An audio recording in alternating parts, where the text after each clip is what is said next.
Go ahead. Hi, today we're here to talk about water.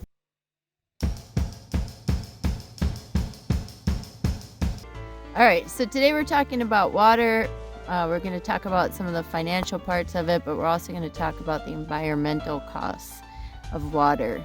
Later in this video, we're going to show you our Very ingenious water system.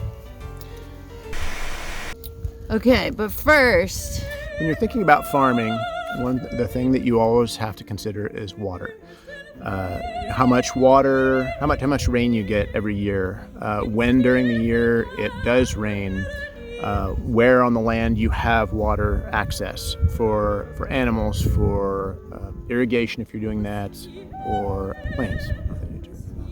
Everything needs water. Water that's pumped in for human drinking, but you can water your animals with that. We have ponds, we have wells. It rains a lot here in Iowa. We're at one of our ponds. It's lovely. It's lovely here, but we have water, water and to spare, as they say. Online you can find all sorts of estimates about like how much water it takes to have a slice of pizza or a hamburger. But those don't give really that clear of a picture because water is not all the same.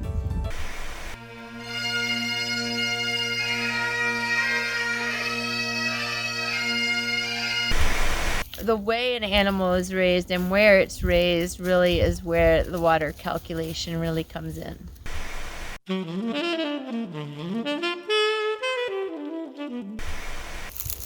So let's start with what cows drink. They can drink up to 25 gallons or so of water a day in the summer when it's hot or they're lactating. Cows are most typically raised in feedlots. They go to feedlots at about 9 months old. And there they're fed a diet, a mix of soybeans and corn, alfalfa. So that water is typically irrigated water that's used to grow corn and soybeans.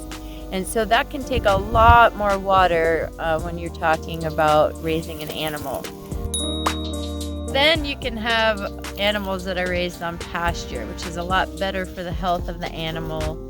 But if you're also irrigating that pasture in order to grow alfalfa and the grasses that your cows will eat, that then is using a lot of water again and uses a lot of groundwater. So in places like California in particular, where it doesn't rain year-round, that can be a big issue and can add a lot to the amount of water used. But for us, we just have water.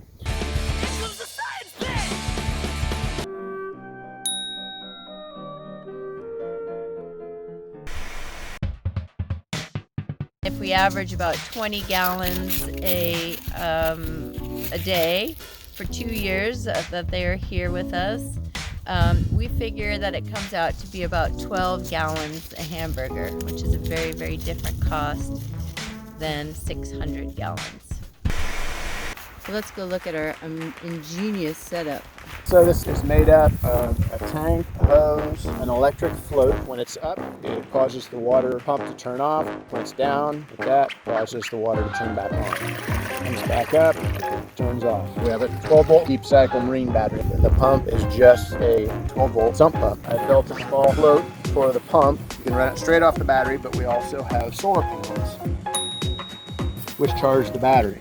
I have a system here in the middle, which is a charge controller that allows the system to charge without overcharging the battery. So I can leave this out here for weeks at a time, and the sun will just charge the battery. Yeah, but how much does it cost?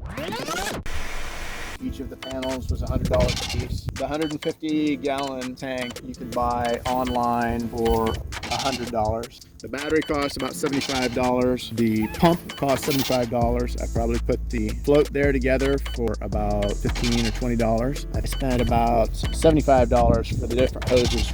The cord was another $30. This unit, which is a charge controller, was about $45. It is a system that should last several years. I may have to change the battery after 2 years, but it's well worth the effort.